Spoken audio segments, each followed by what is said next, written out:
All right, this is the concluding video of this book series that we have started together. Richer, Wiser, Happier, William Green. This is the epilogue, which is titled Beyond Rich.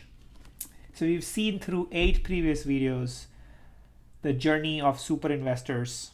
We saw how we started with Munish Pabrai and it ended with Charlie Munger.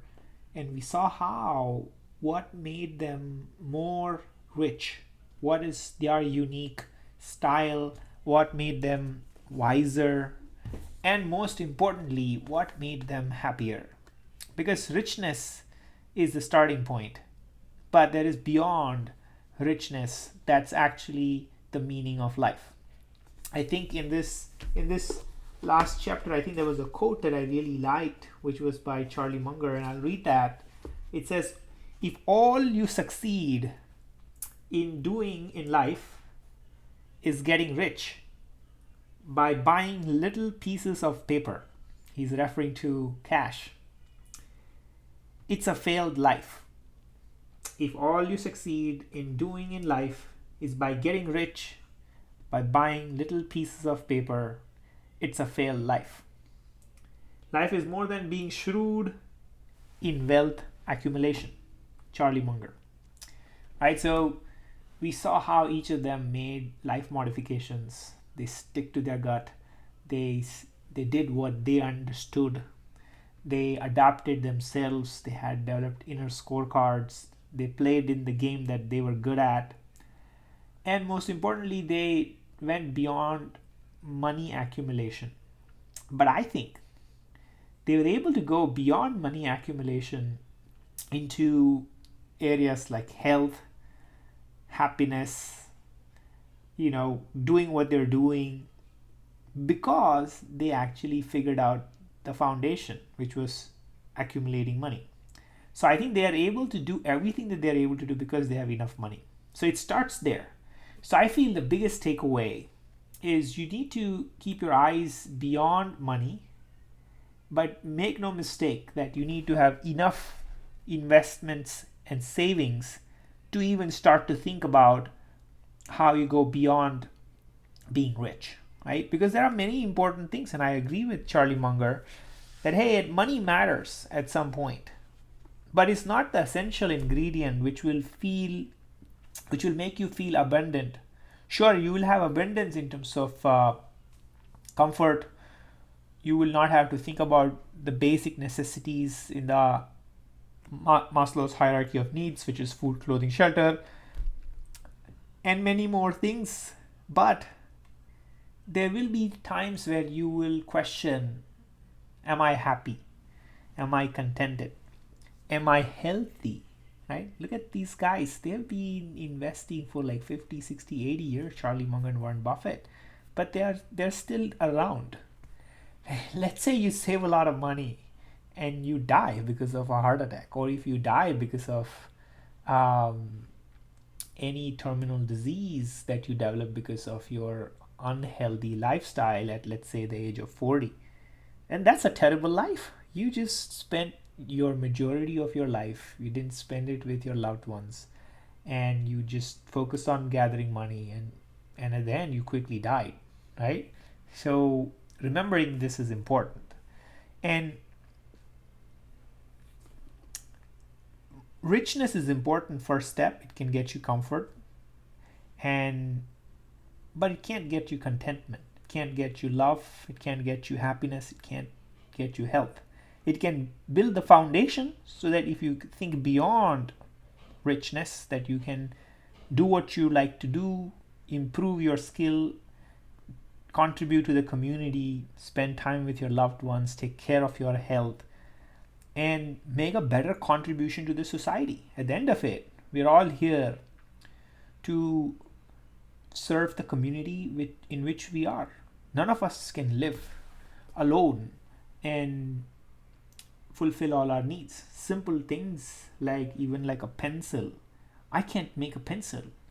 I can't make this cloth that I'm wearing. I need so many people's expertise. I need a community to help me be, to help me survive.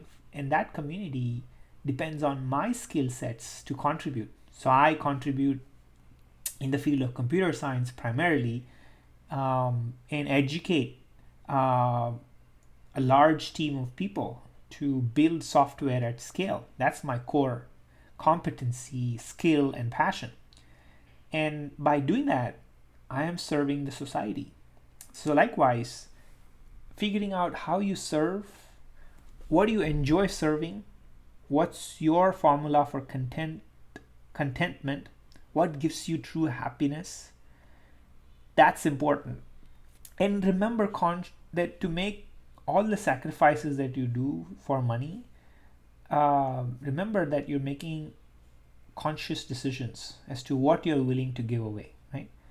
Because at some point you'll have to step back and say, hey, what are my ambitions, talent, experiences that I want to gather? How healthy, happy I am? And if you're not getting them, you need to start questioning and getting there. And I feel the fastest path is to build a big savings nest egg, right? Or a savings and a set of investments that make you financially independent, and you live beyond your means, live below your means, sorry.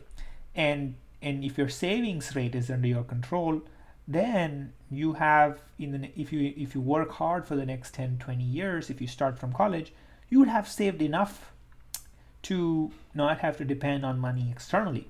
And then you can ask questions around like, how do you get beyond that? And that compounding happens very quickly after you've done that major set of savings. So build capital, then you can do whatever you want because you're financially independent. This is very important. So savings rate is very important. Align your life with what you do at work, with your passion and your peculiarities, what you're good at. If your work, full-time work, and your skill and your passions align, then that's the best combination. You are going to work on self-actualization and eventually self-realization towards your true potential, your true goal of who you are. But in all of this, if you develop only focus on money and you don't develop your inner competencies, your coping capabilities with skill, adversities that come to your life, then you're not resilient. You're not a resilient investor if you're not developing your inner strength. So remember the resilient investor, we've covered this in the previous video. So go through each of those folks, make your own notes as to what is it that you are taking out, how you're making a personal change to make changes in your life that you learn, and so that you are actually better internally. You are able to cope with adversities. All of us will have adversities that get thrown at us. Are we becoming anti-fragile, right? So we cannot lead a happy and a successful life if we cannot cope with adversity and handle pain. Yeah. So figuring out how you develop your inner tranquility, inner stability, inner balance, so that you're not overwhelmed with anything that happens is critical. And that's going beyond money, beyond richness. Because all of those foundational things are needed for you to actually make money. So investing in yourself, in your growth is very important. Because at the end of the day, you cannot control what happens to you because of external circumstances, but you can absolutely control your attitude towards everything that comes at you. And that happens if you developed your inner resilience, your inner mental ability to handle situations. And you've developed to go beyond this victim mindset. And you can, with your disciplined mind, with inner mastery, you can go beyond and go through all of those ups and downs. And finally, be kind, because you recognize that everyone's fighting the hard battle that you're fighting.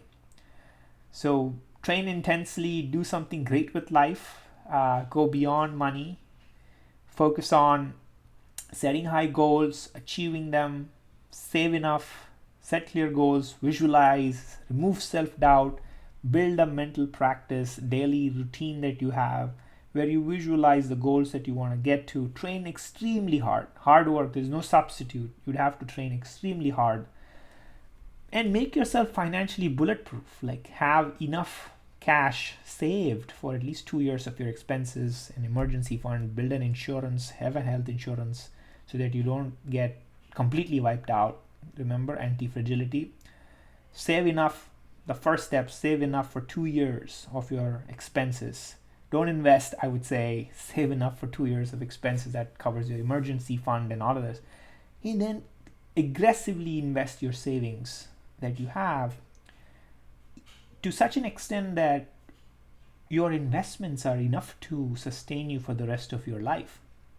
And it's not that difficult if you start early and if you practice hard to get a really good job.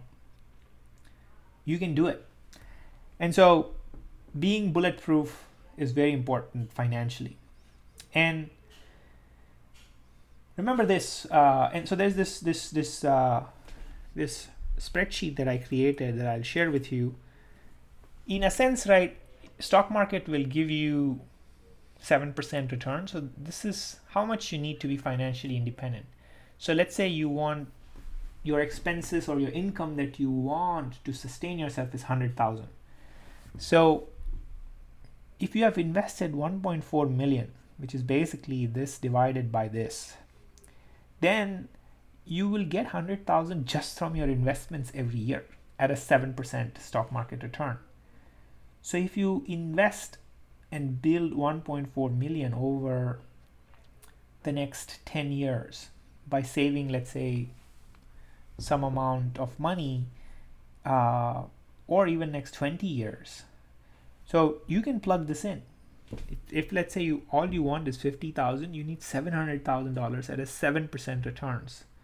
So if you start saving in whatever you need as your income or expense, you can actually know how much savings you need. So if you need $50,000 every year, then you need $700,000 at a 7% return. And remember, you need this return. This is a long-term return. So at the minimum, you need to be invested for 10 years to get that predictable return, because markets ups and downs can happen. We've seen that over and over with various chapters in this book. And typically, and if you need 100,000 every year, you need 1.4 million. So how do you get there? If you need 200,000 a year of income, then you need 2.9 million. So remember this: if you need only 50,000, if your expense per year is 50,000, then you need 700,000. So you need to focus on this. So, and if you need a million, then you need 14 million, right? So this changes if, let's say, you are able to invest and get 20% return. Then you don't need 14 million to get a million. You just need 5 million to get a million every year as income. So figuring out how this is indexing, which will get you 6 to 7% every year for investments made over 10 plus years, and you can get the returns that you need. So let's say your company pays you $100,000 every year. So the lifetime value of your time spent at the company is 1.4 million. So the company values you at 1.4 million if at a 7% discount rate, which is a good valuation if they pay you 100,000 a year. So remember that. So your employer is valuing you at 1.4 million total lifetime value to give you 100,000 a year. Similarly, your employer is valuing you 14 million if they give you $1 million a year, valuing you to $3 million if they give you 200,000 a year. So you very quickly know how much valuation you have, right? And you can work with that. Yeah, so that's the final one. In the very end, remember how much difference you make in people's lives. That's what counts. It doesn't matter how much money you make. It doesn't matter how long you stay. But if you make a difference in people's life, then that's what gets you real satisfaction, real pleasure.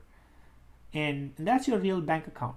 So invest in yourself, build a financial savings, bulletproof yourself, and then eventually get into investments and invest into your health, build your deep mental inner mastery, because that's what's going to be the foundation to actually work for 20-30 years to build that savings, and then you're financially independent. You're beyond rich, right?